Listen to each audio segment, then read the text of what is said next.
In December 1961, visitors to London's Olympia Racing Car Show encountered something unusual: a tiny sports car with its engine where the trunk should be. Weighing just 1,100 pounds and powered by a Mini Cooper engine, the Deep Sanderson 301 looked more like an experiment than a serious race car. The story of the Deep Sanderson 301 begins.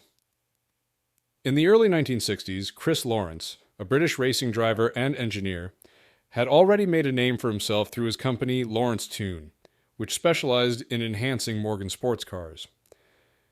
But Lawrence had bigger dreams. He wanted to create his own sports car, one that would challenge conventional wisdom and prove itself on the world's most demanding racetracks. The result was the Deep Sanderson 301, a compact mid-engine sports car that debuted at the 3rd Annual Racing Car Show in Olympia, London, during the winter of 1961 to 1962. The car immediately caught attention for its innovative design. While most sports cars of the era had their engines in the front, Lawrence chose to place the engine behind the driver but ahead of the rear axle, a configuration that would later become standard in high-performance vehicles. What made the Deep Sanderson 301 particularly interesting was its clever use of existing parts. Lawrence turned to the British Motor Corporation, specifically the Mini, for many of the car's components. The heart of the 301 was the BMC A-Series engine, a modest 997cc power unit that normally powered the Mini Cooper. But in the hands of Lawrence, this humble engine would prove capable of extraordinary feats. The car's construction was equally innovative. Using a lightweight fiberglass body produced by Microplast, a British company specializing in composite materials, the Deep Sanderson 301 achieved a remarkable weight of just 1,100 pounds. This lightweight construction, combined with the mid-engine layout, gave the car exceptional handling characteristics. One of the most intriguing features of the 301 was its unique suspension system dubbed the Lawrence Link. This proprietary design used trailing arms to control the rear wheels, offering exceptional cornering ability. However, like many innovative designs, it had its quirks. Drivers reported that while the car was magnificent in corners, it could be unpredictable on straightaways, requiring constant attention and skill to maintain control. The Deep Sanderson 301's finest hour came at the legendary 24 Hours of Le Mans in 1963. Competing in the 1,000cc class, the tiny British car was equipped with a specially prepared engine by Downton Engineering. Despite its small displacement, the 301 achieved speeds of up to 244 km per hour on the famous Mulsanne Straight, an astonishing feat for a car with less than 1 liter of engine capacity. For 15 hours, the Deep Sanderson held its own against much larger and more powerful machines. Unfortunately, an accident forced the car's retirement, but not before it had proven its worth on one of motorsport's grandest stages. The following year, Lawrence returned to Le Mans with an improved version of the 301. This time, the team aimed not just to compete, but to win the Index of Thermal Efficiency, a prestigious award that recognized the perfect balance of speed and fuel economy. However, the 1964 Le Mans attempt ended in controversy.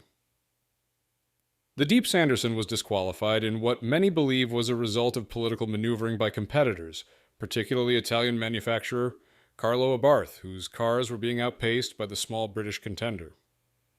Despite these setbacks, the Deep Sanderson 301 continued to prove its worth at other prestigious European circuits. The car competed at both Spa-Francorchamps in Belgium and the notorious Nürburgring in Germany, consistently punching above its weight against more powerful and expensive competitors. The 301 was available to the public as a kit car, a common practice in Britain at the time that allowed buyers to avoid certain taxes. This approach made the car more accessible to enthusiasts who were willing to assemble it themselves. However, production numbers remained extremely limited, with fewer than 25 units ever being produced. The car's interior reflected its racing heritage, with a minimalist dashboard containing only essential instruments. There were no luxury amenities.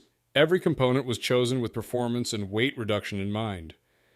This purposeful design philosophy extended to every aspect of the car, making it a pure driver's machine. The Deep Sanderson 301's story is one of innovation, determination, and the pursuit of excellence against overwhelming odds. While it may not have achieved the commercial success of its contemporaries, it demonstrated how ingenuity and clever engineering could transform humble components into a competitive racing machine. Chris Lawrence's creation might be relatively unknown compared to other sports cars of its era, but its influence can still be felt. The mid-engine layout, the use of lightweight materials, and the focus on handling over raw power are all principles that continue to influence sports car design today. The Deep Sanderson 301 might have been small in size and production numbers, but its impact on automotive history extends far beyond its modest dimensions.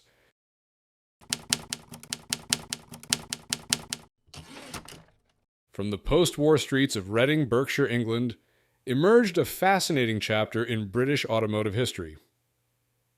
The year was 1947 when Derek Buckler laid the foundation of Buckler Cars, unaware that his venture would revolutionize the kit car industry and leave an indelible mark on British motorsport. In an era when new cars were beyond the reach of many, Derek Buckler saw an opportunity. His company, Buckler Cars, would become synonymous with lightweight, high-performance sports cars that enthusiasts could assemble in their own garages. Between 1947 and 1962, the company produced approximately 400 cars, with the Buckler DD2 Mistral emerging as their crowning achievement. The story of Buckler Cars begins with innovation. Derek Buckler's first creation, the Mark V, rolled out in 1949, showcasing his forward-thinking approach to automotive design. The Mark V wasn't just another sports car. It was a versatile chassis that owners could customize with different engines and bodies. This flexibility would become a hallmark of Buckler's design philosophy. But it was Buckler's pioneering use of the spaceframe chassis that truly set his cars apart from the competition. While other manufacturers clung to the traditional ladder frame design, Buckler embraced the spaceframe's superior strength-to-weight ratio. This innovative chassis design would prove particularly advantageous on the racing circuit, where every pound matters. The introduction of the DD2 in 1957 marked a pivotal moment for Buckler Cars. Building upon the success of its predecessor, the DD1, the DD2 featured a tubular spaceframe chassis that perfectly balanced rigidity and weight.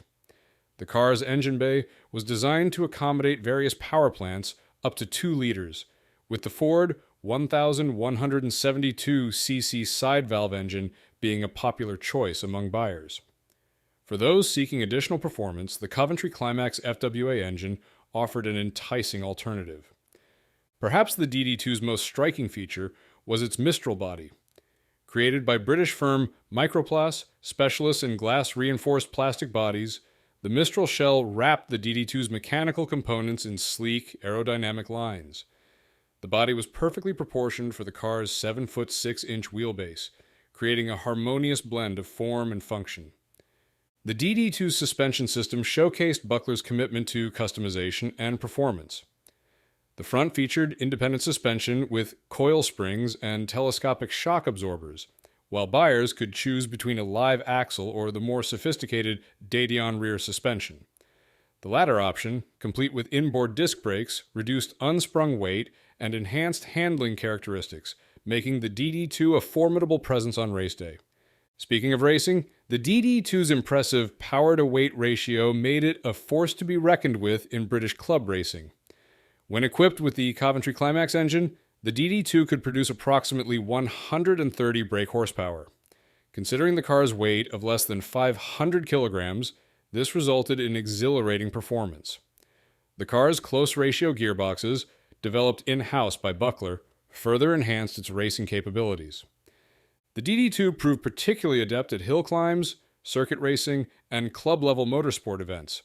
Its well-tuned suspension and low center of gravity allowed it to corner with remarkable agility, often outperforming more powerful competitors. The car's success on the track helped establish Buckler's reputation as a serious player in the British racing scene. The emergence of affordable sports cars from larger manufacturers such as the MG Midget and Austin Healey Sprite began to squeeze the market for specialty manufacturers. These mass-produced alternatives offered similar performance at a lower price point, making it increasingly difficult for small-scale producers like Buckler to compete. Personal circumstances also played a role in the company's decline. Derek Buckler's deteriorating health forced him to sell the company in 1962. Without its visionary founder at the helm, Buckler Cars struggled to maintain its momentum. By 1965, the company had closed its doors, bringing an end to nearly 2 decades of innovative automotive design. Yet, the legacy of Buckler Cars, and particularly the DD2, lives on. The company's approach to kit car building helped democratize sports car ownership, allowing enthusiasts to experience the thrill of building and driving their own high-performance vehicle. The DD2's spaceframe chassis and advanced suspension options influenced countless designs that followed. Today, surviving examples of the DD2 are highly sought after by collectors and vintage racing enthusiasts. These cars continue to compete in historic racing events, testament to the enduring quality of Derek Buckler's designs. The DD2 represents more than just a sports car. It embodies a pivotal moment in British automotive history when innovative engineering and accessible performance came together.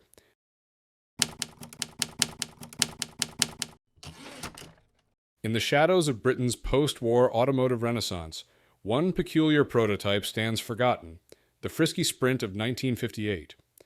While giants like Jaguar and Aston Martin dominated headlines with their expensive sports cars, a small company called Fisker Cars Limited dared to dream differently. The journey of the Fisker Sprint starts with Gordon Bedson, a former aircraft engineer whose expertise would shape this unique vehicle. Bedson wasn't just any engineer.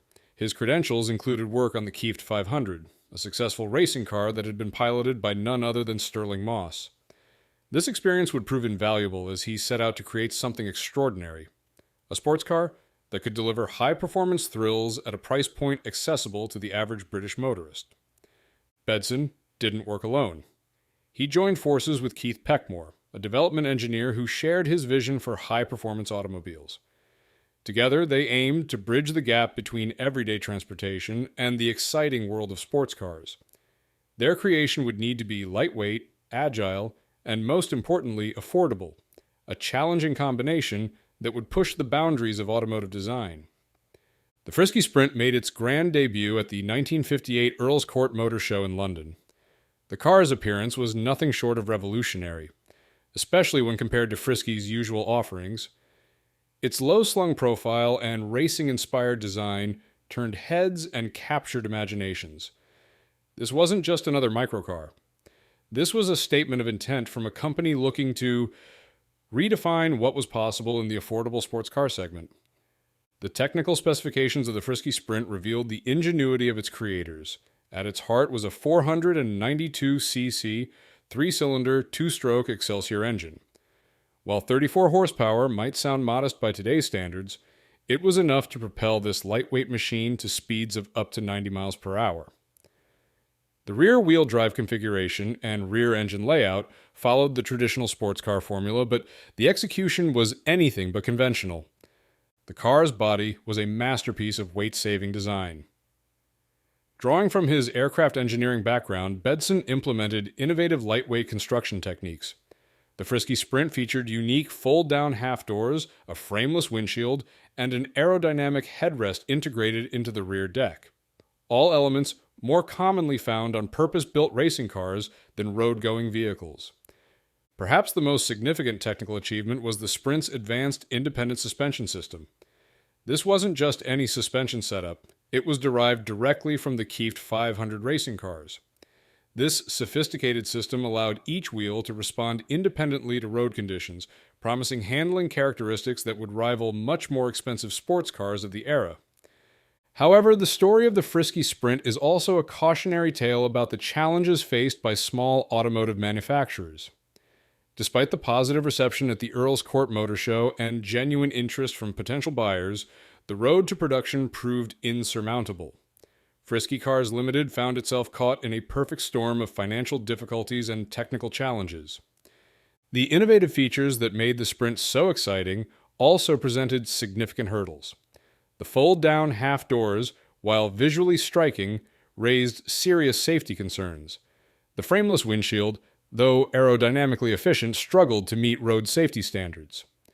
Addressing these issues would have required substantial additional development work and investment, resources that Fisker Cars Limited simply didn't have.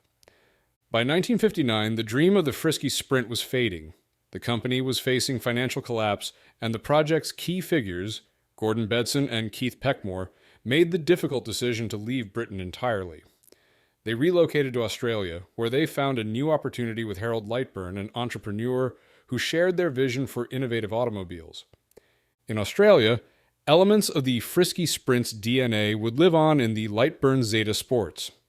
While this vehicle shared some design philosophy with its British predecessor, it was a distinct creation that would also struggle to find commercial success. The Zeta Sports would become another footnote in the history of ambitious automotive projects that failed to achieve widespread recognition. Today, the Fisker Sprint stands as a reminder of what might have been, a tantalizing glimpse into an alternate history where small, affordable sports cars might have democratized the thrill of performance driving. Its influence can be seen in the subsequent decades of British sports car development, where the principles of lightweight construction and innovative engineering would continue to shape the industry.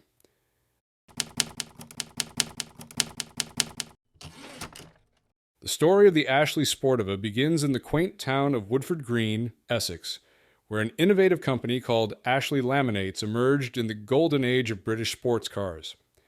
The year was 1955, and two visionaries, Peter Pellandine and Keith Waddington, were about to embark on a journey that would contribute to Britain's rich automotive heritage.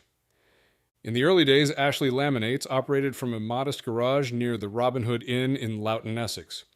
The company's name itself came from Pellandine's residence, reflecting the personal touch that would define their creations. While giants like Lotus and TVR were making headlines, Ashley Laminates was quietly revolutionizing the kit car market with their innovative use of fiberglass, or GRP as it was known in the industry. The company's first success came with the Ashley 750, designed for the popular Austin 7 chassis.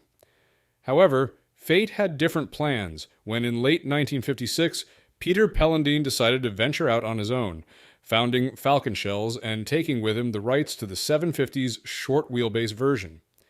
This split, rather than hindering progress, sparked a new era of innovation at Ashley Laminates. As the calendar turned to 1958, Ashley Laminates moved to larger premises in Upshur, expanding their production capabilities. The Ashley 1172, powered by a Ford side valve engine, marked their growing ambitions. But it was in 1960 that their masterpiece would emerge, the Ashley Sportiva, a car that would bridge the gap between kit cars and premium sports vehicles. The Sportiva wasn't just another sports car. It was a testament to British ingenuity during a time when the automotive industry was undergoing rapid transformation. Available as either a sleek coupe or an elegant roadster, the Sportiva offered something unique in the market: the freedom to choose between a bare body shell or a complete car built on Ashley's proprietary chassis. Looking at the Sportiva's design, one could see influences from various contemporary classics. The front end bore a striking resemblance to the Peerless GT, while the rear wings seemed to tip their hat to the beloved MGA. The use of fiberglass made the car incredibly light, often weighing less than 1,000 pounds, which gave it remarkable agility on British country roads. Inside the cabin, the Sportiva showed its sporting intentions with a dashboard that could rival contemporary MG models like the Midget and MGA. Some versions even featured seats, reminiscent of the luxury-oriented Jaguar XK140, adding a touch of sophistication to this lightweight sports car. The interior could be customized to the owner's preferences, with some choosing to replace the rear seats with storage compartments for weekend getaways. Under the hood, the most common power plant was the Ford 1500cc engine, a reliable and capable unit that proved popular among British sports car manufacturers of the era. Paired with a 4-speed manual transmission, it provided enough power to make the lightweight Sportiva an entertaining drive. Many owners took advantage of the car's modifiable nature, fitting twin SU carburetors to extract more performance from the modest engine. The Sportiva's chassis, sometimes called the Mark VI, was a particular point of pride for Ashley Laminates. Unlike many kit car manufacturers who simply modified existing production car chassis, Ashley designed their own. This purpose-built frame featured a longer wheelbase than their previous models, providing better stability at speed and the ability to accommodate larger engines for those seeking more performance. However, the Sportiva story is also one of timing and circumstance. The early 1960s brought significant changes to the UK's tax laws, which had previously favored kit car manufacturers. These changes made kit cars less financially attractive to both producers and buyers. By 1962, just as the Sportiva was gaining recognition, Ashley Laminates was forced to cease production of complete body shells, though they continued producing fiberglass hardtops and bonnets for a few more years. The total production numbers of the Sportiva remain unclear, but what we do know is that very few examples were built during its short production run from 1960 to 1962. The challenge of maintaining fiberglass bodies, which can crack and deteriorate over time, means that even fewer have survived to the present day. Those that remain are cherished by collectors who appreciate the Sportiva's unique place in British automotive history.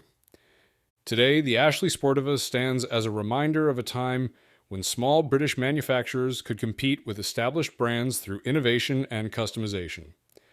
While it may not have achieved the fame of its contemporaries, the Sportiva represents an important chapter in the story of British sports cars. It emerged during a period when the kit car market was flourishing, offering enthusiasts the opportunity to own a unique and personally specified vehicle.